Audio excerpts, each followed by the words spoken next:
جادوئی جنگل کے دل میں، جہاں درخت رات کو رازوں کی سرگوشی کرتے تھے اور پھول چمکتے تھے، وہاں چنچل جانوروں کے دوستوں کا ایک گروپ رہتا تھا: بینی دی بنی، فیلیسٹی دی فاکس، روکی دی ریکون اور لیلا دی لٹل اول۔ وہ سب بچپن سے ہی بہترین دوست تھے، اور وہ ایک دوسرے کو تفریحی طریقوں سے چیلنج کرنا پسند کرتے تھے۔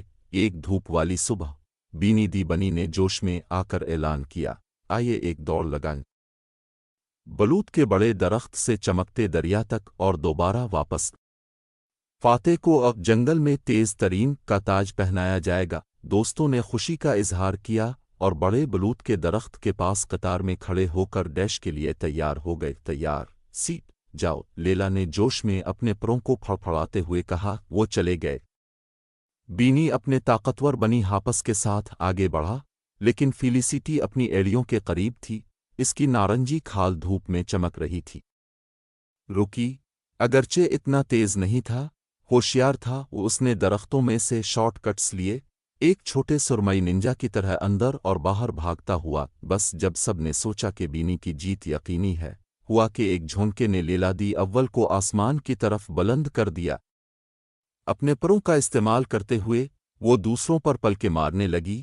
جو اس نے جھپٹا اور لوپ کیا، ان کو خوش کر رہی تھی، لیکن جب بینی دریا تک پہنچا تو وہ پھسل کر رک گیا۔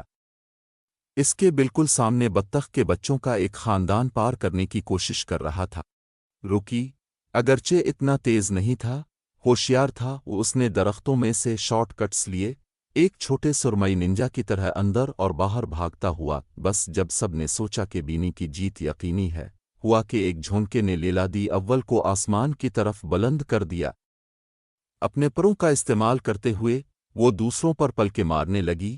جو اس نے جھپٹا اور لوپ کیا، ان کو خوش کر رہی تھی، لیکن جب بینی دریا تک پہنچا تو وہ پھسل کر رک گیا۔